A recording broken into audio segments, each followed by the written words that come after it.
Sa ngalan ng Ama at ng Anak at ng Espiritu Santo, Amen. ang pagpapala ng ating Panginoong Jesucristo at ang pag-ibig ng Diyos Ama at ang pakikipagkaisa ng Espiritu Santo naway sumainyong lahat. At sumainyo rin. Mga minamahal ng mga kapatid sa ating Panginoong Jesucristo, sa pagdiriwang po natin ng banal na Eucharistia, papurihan natin at pasalamatan ng Panginoong Diyos sa mga biyaya niyang pinagkaloob sa ating lahat, sa biyaya ng ating buhay, ng ating pamilya, ating komunidad at ating pananampalataya. Taas natin ang ating mga panalangin sa Panginoon sa tulong at pamamagitan ni Santo Padre Pio. Ang ating may pinagdarasal, pinapanalangin, kagalingan ng mga may sakit, kabutihan ng ating mga mahal sa buhay, at ang ating iba pang mga personal na mga panalangin at pangangailangan. At upang tayo ngayon maging marapat gumanap sa pagdiriwang, ihanda po natin ang ating mga sarili. Aminin natin at pagsisihan ang ating mga pagkakasala sa Diyos at sa ating kapwa.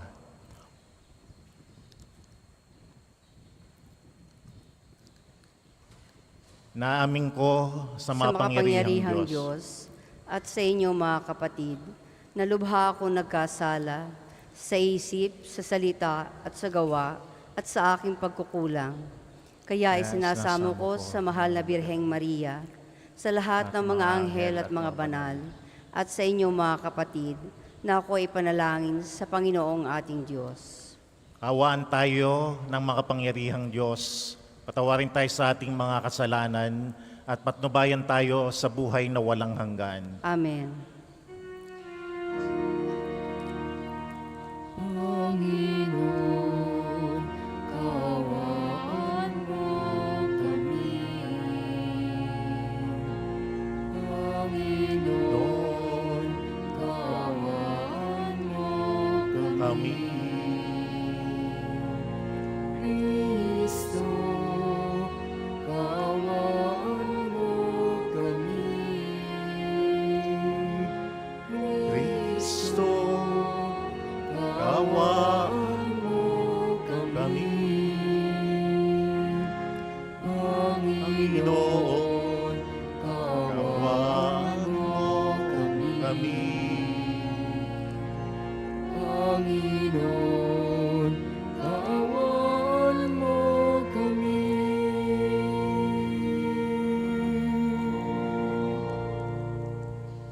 Manalangin tayo. Ama naming makapangyarihan, ang iyong paglingap ay di nagkukulang sa iyong pagsubaybay sa tanan. Iniluluhog naming iyong pawiin ang tanang makapipinsala sa amin at iyon nawang panatilihin ang pakikinabangan naming walang maliw sa pamamagitan ni Jesucristo kasama ng Espiritu Santo magpasawalang hanggan. Amen. Pagbasa mula sa ikalawang sulat ni Apostol San Pedro.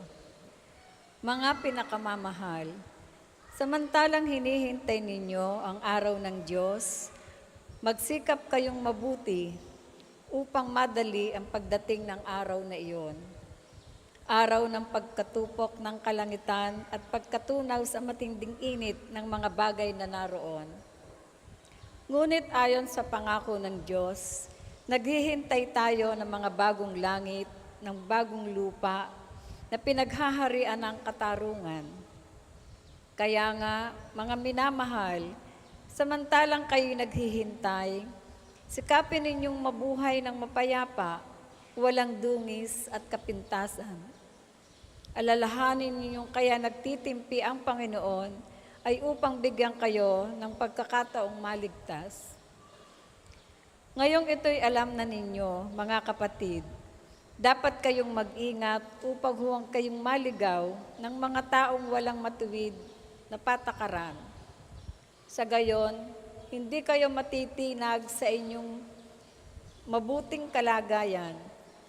Ayon sa kagandahang loob ng Diyos, magpatuloy kayo sa paglago sa kabutihan at sa pagkakilala sa ating Panginoon at tagapagligtas na si Hesukristo. Sa Kanya ang kapurihan, ngayon at magpakailanman. Amen. Ang salita ng Diyos. Salamat sa Diyos. Ang tugon po sa Salmo, Poon amin kang tahanan noon, ngayon at kailanman. Poon, amin kang tahanan, noon, ngayon at kailanman. Wala pa ang mga bundok, hindi mo pa nilalang. Hindi mo pa nililikha itong buong daigdigan. Ikaw noon ay Diyos na, at pagkat ikay walang hanggan. Poon amin kang tahanan noon, ngayon at kailanman. Yaong taong nilikha mo'y bumalik sa alabok, sa lupa ay nagbabalik kapag iyong iniutos. Ang 1,000 mga taon ay para bang isang araw. Sa mata mo, Panginoon, isang kisap mata lamang, isang saglit sa magdamag na ito ay dumaraan. Poon amin kang tahanan noon, ngayon at kailanman. Buhay namin umaabot ng 70 taong singkad. Minsan na may umaabot na 80 kung malakas. Yung buong buhay namin sakpibi ng dusat hirap, pumapanaw pagkatapos dito sa isang maliwanag. Poon amin kang tahanan noon, ngayon at kailanman. Kung umagay ipadamaya ang wagas mong pag-ibig, at sa buong buhay namin may galak ang aming awit, ipakita sa lingkod mo ang dakila mong gawain, at sa sunod naming lahi, ipadama ay gayon din. Poon amin kang tahanan noon, ngayon at kailanman. Magsitayo po ang lahat.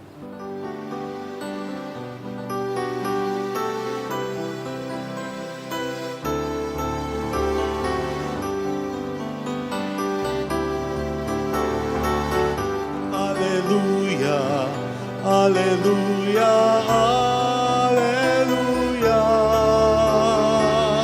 Alleluia, alleluia, alleluia, alleluia. Alleluia, alleluia, alleluia. Alleluia, alleluia, alleluia, alleluia.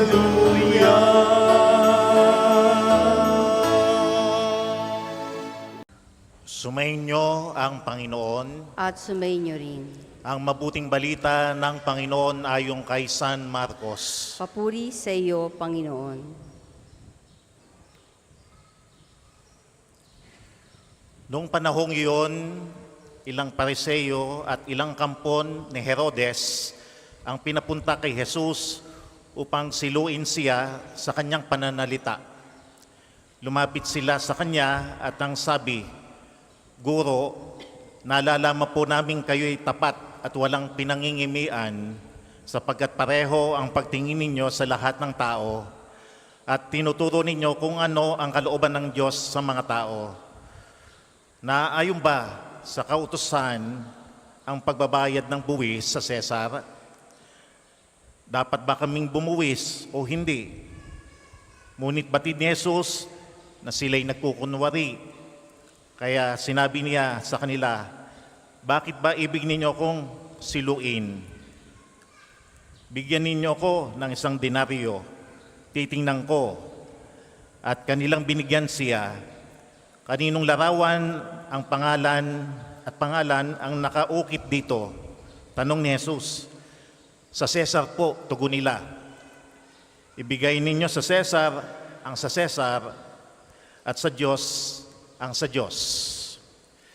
At sila'y namangha sa Kanya. Mga kapatid, ang mabuting balita ng Panginoon. Pinupuri ka namin, Panginoong Hesukristo.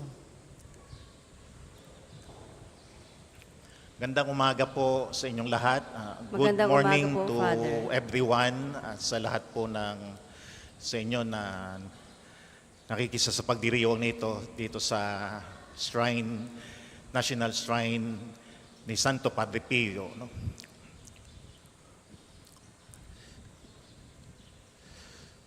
Ilang mga tao ang lumapit sa Panginoon, grupo ng mga Pariseyo at mga kampon ni Herodes, group of the Pharisees and group of the Herodians. No? At lumapit sila sa Panginoon para subukin ang Panginoon, no? Hindi para maniwala sa sinasabi ng Panginoon, no? No. Dahil ang mga taong ito ay mapagkunwari, no? Hypocrite, no?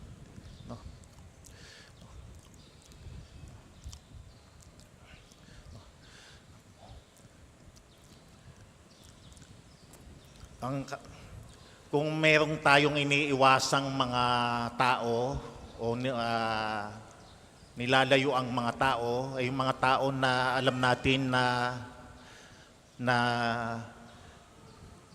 hipokrito o hipokrita, o yung mga taong nagmamaskara o nagbabalat kayo, no? Yung kanilang mga sinasabi ay hindi totoo sa tunay, no?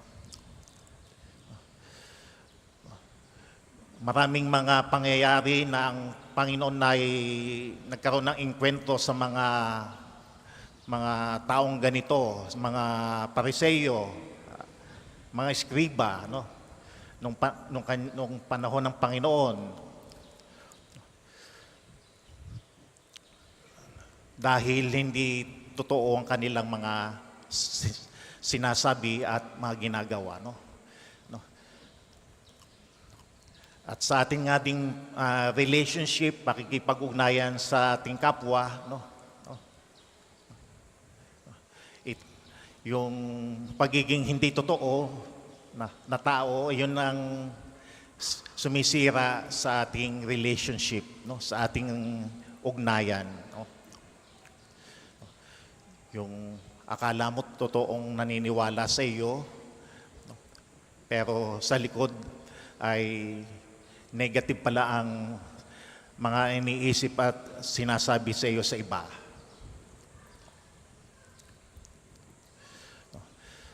Sa ating paglapit sa Diyos, sa ating pong pagdarasal sa Diyos, no? At tayo pinarito, tayo nagdadasal, at humihingi tayo ng tulong kay Santo Padre Pio sa ating mga panalangin, no? Ang nais ng Diyos ay tayo maging totoo sa Kanya, no? Sa ating mga panalangin, no? Huwag nating subukan ang Diyos, no? Do not put God into our test. Yung ibig ko pong sabihin ay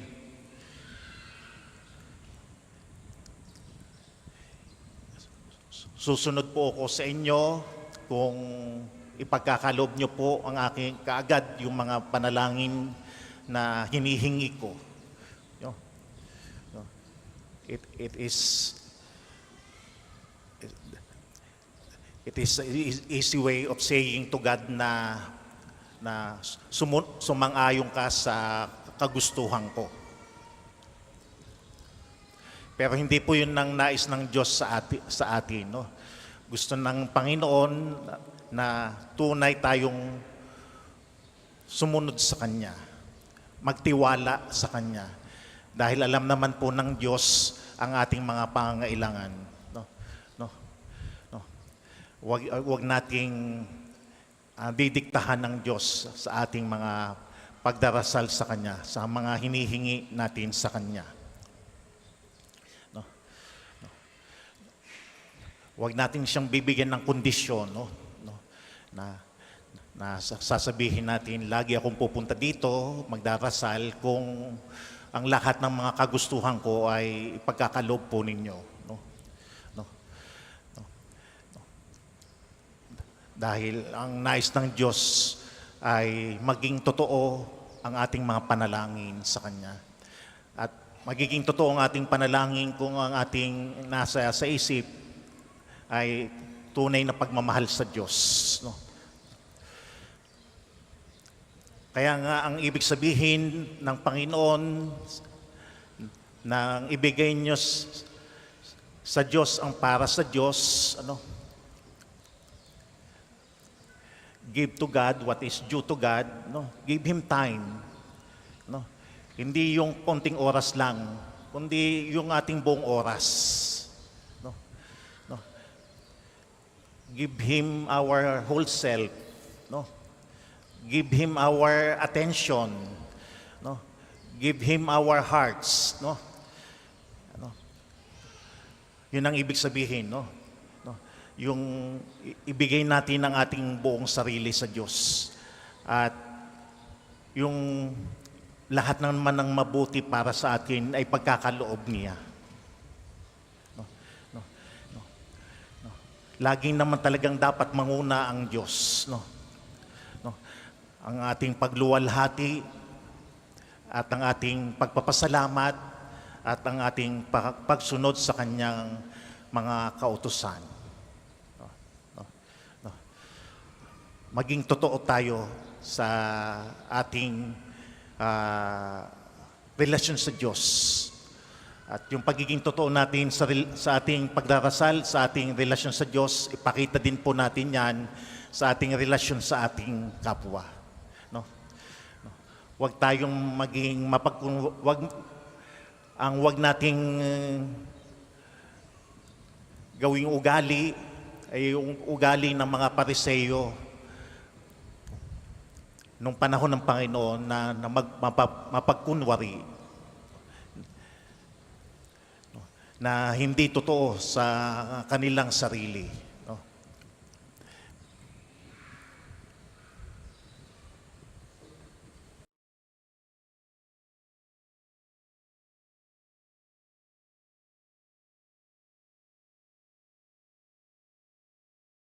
Kunin at tanggapin ang alay na ito,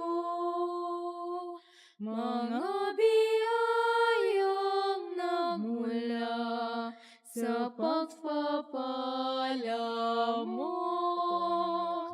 Tanda ng bawat puso, pagkat inibig mo, ngayon'y nananalig, nagmamahal sa'yo. Tanda ng bawat puso, pagkat inibig mo, ngayon'y nananalig, nagmamahal sa'yo.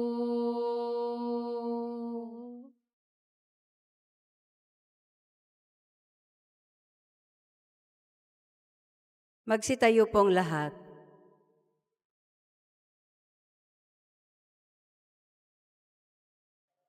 Manalangin kayo mga kapatid upang ating paghahagi na kalugdan ng Diyos Amang makapangyarihan. Tanggapin nawa ng Panginoon itong paghahain sa iyong mga kamay, sa kapurihan niya at karangalan, sa ating kapakinabangan at sa buong sambayanan niyang banal. Ama naming lumikha, sa iyong katapatan kami nagtitiwala. Ngayon ang mga alay ay aming inihahanda at inihahagin dito sa banal mong dambana.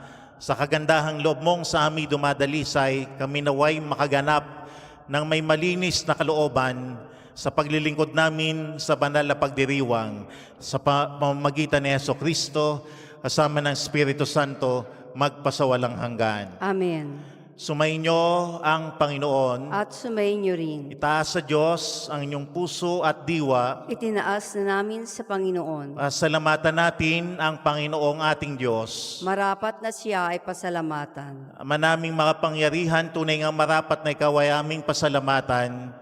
Pinagbibigyan mong ito'y aming maihayag kahit na ito'y walang anumang maidaragdag. Sa kadakilaang sa iyo ay likas. Sa pagpupuri namin ng nakikinabang ay kami rin iyong pinakikiharapan sa pamagitan ng iyong anak na minamahal. Kaya kaisa ng mga anghel na nagsisiawit ng papuri sa iyo na walang humpay sa kalangitan, kami nagbubunyi sa iyong kadakilaan.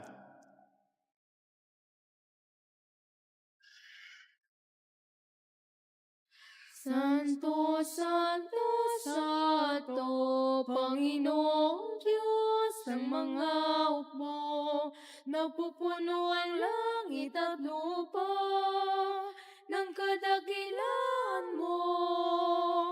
Hosana, Hosana, sa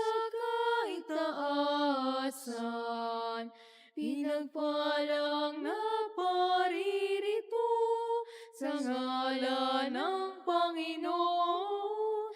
Hosana, Hosana, sa kaitaasan. Kung hindi po kayang lumuhod, ay manatili pong nakatayo ng may paggalang.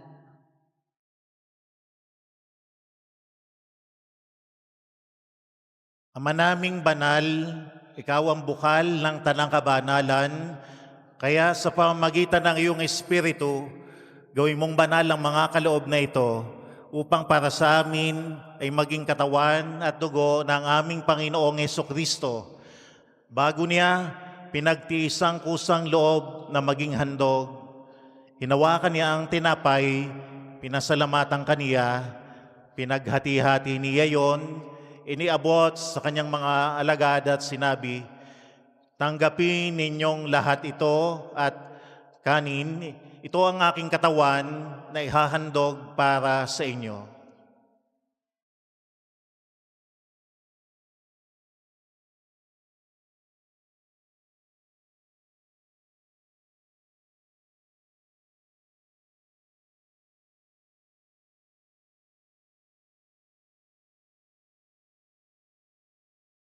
Gayun din naman, nung matapos ang hapunan, nawakan niya ang kalis.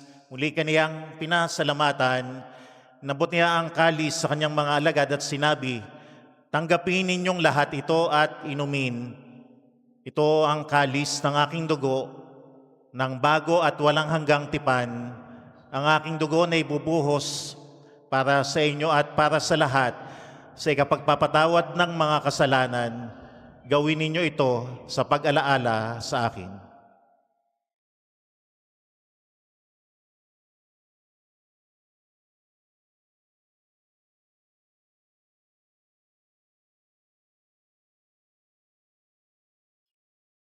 Ipagbunyi natin ang misteryo ng pananampalataya. Si Kristo'y namatay, si Kristo'y nabuhay, si Kristo'y babalik sa wakas ng panahon.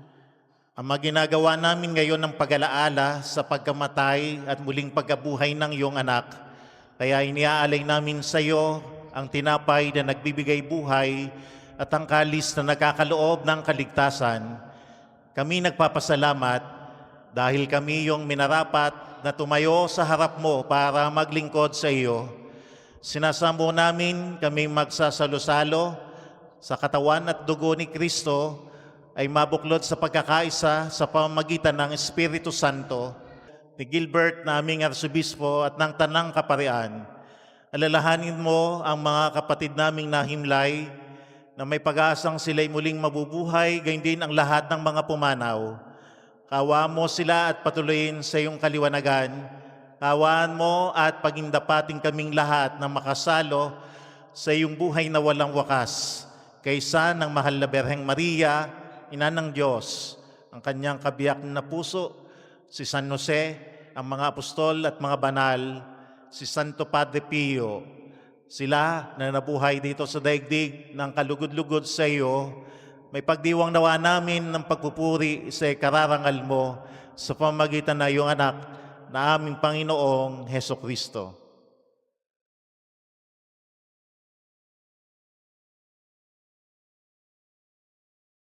Sa pamamagitan ni Kristo, kasama niya at sa Kanya, ang lahat ng parangal at papuri ay sa iyo, Diyos Amang makapangyarihan, kasama ng Espiritu Santo, magpasawalang hanggan.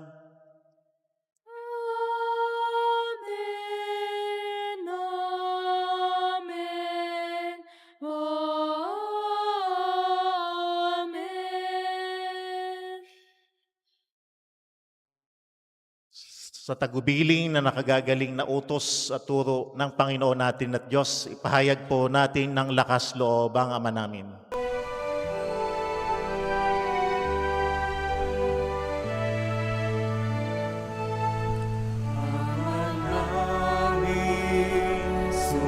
Sumasalangit ka, sambahin ang ngalan mo. Mapasa amin ang kaharian mo, sundin ang loob mo. Dito sa lupa para ng sa langit, bigyan mo po kami ngayon ng aming kakanin sa araw-araw at pagnawarin mo kami sa aming mga sala para ng pagpapatawad namin sa nagkakasala sa amin. At huwag mo kaming ipahintulot sa gusto, at iadya mo kami sa lahat ng masama.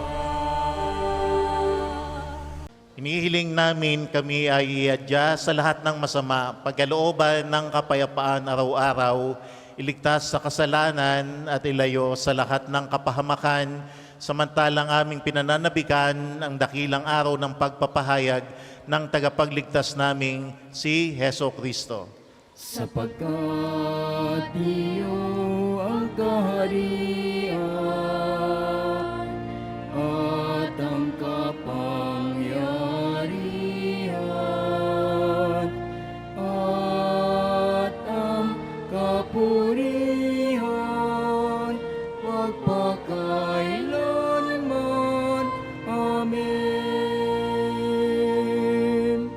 Panginoong Kristo, sinabi mo sa iyong mga apostol, kapayapaan ang iniiwan ko sa inyo, ang aking kapayapaan ang ibinibigay ko sa inyo. Tunghayan mo ang aming pananampalataya at huwag ang aming pagkakasala. Pagkalooban mo kami ng kapayapaan at pagkakaisa ayon sa iyong kalooban, kasama ng Espiritu Santo magpasawalang hanggan. Amen. Ang kapayapaan ng Panginoon naway laging sumainyo. At sumainyo rin. Magbigayan po kayo sa bawat isa ng kapayapaan ni Kristo. Peace be with you. Kordero ng Diyos na nag-aalis sa mga kasalanan ng sanlibutan, maawa ka sa amin. Kordero ng Diyos na nag-aalis sa mga kasalanan ng sanlibutan, maawa ka sa amin. Kordero ng Diyos na nag-aalis sa mga kasalanan ng sanlibutan, ipagkaloob mo sa amin ang kapayapaan. Kung hindi po kayang lumuhod, ay manatili pong nakatayo ng may paggalang.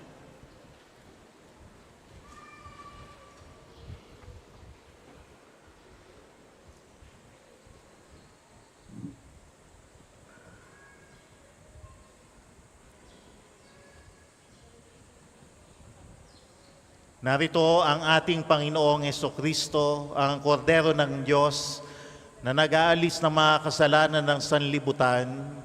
Mapapalad ngayon ang lahat na inanyayahan sa kanyang piging.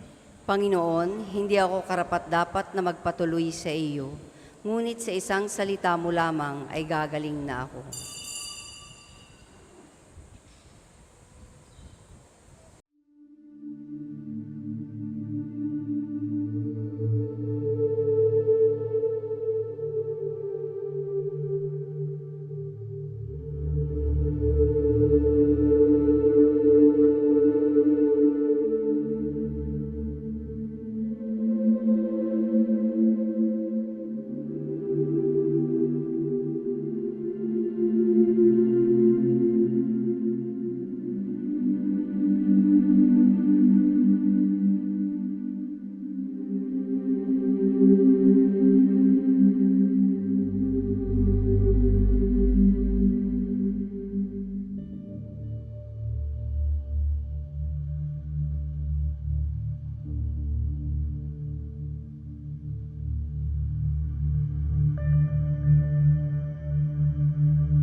Manalangin tayo.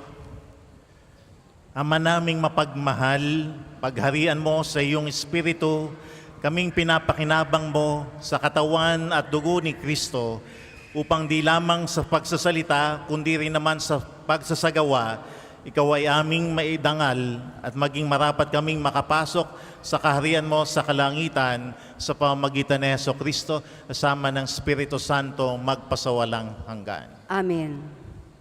Panalangin ng pagtitiwala kay Santo Padre Pio.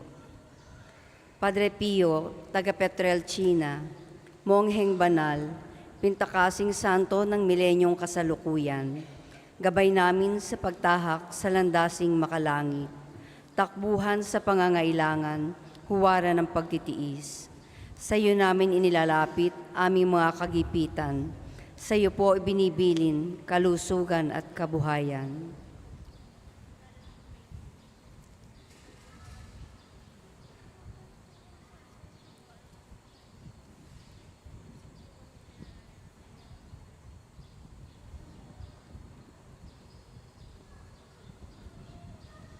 Di man karapat-dapat, kami po ay pagbigyan, bendisyonan at basbasan, maging ganap sa buhay. Lumayo nawa kami, umiwas sa kasalanan, lumapit lagi sa Diyos, maging matatag at matibay. Sa mabuting balita ng pagliligtas, turuan mo kami nawa, sa tuwina ay makinig, magnilay at sumampalataya. Amin pong pakiusap itong mga kahilingan. Puso ay nagsisisi, nagtitikang taimtiman. Di na muling magkasala, sunod lagi sa Diyos Amang, kaysa ng Espiritu at ni Jesus na tagapamagitan. Amen. Sumainyo ang Panginoon. At sumainyo rin. Pagpalain kayong lahat ng makapangyarihan, laging mapagkalingang Diyos ang Ama, Anak at Espiritu Santo. Amen. Tapos na po ang pagdiriwang, mayo kayo na laging mapayapa. Salamat sa Diyos. Ayon at iba.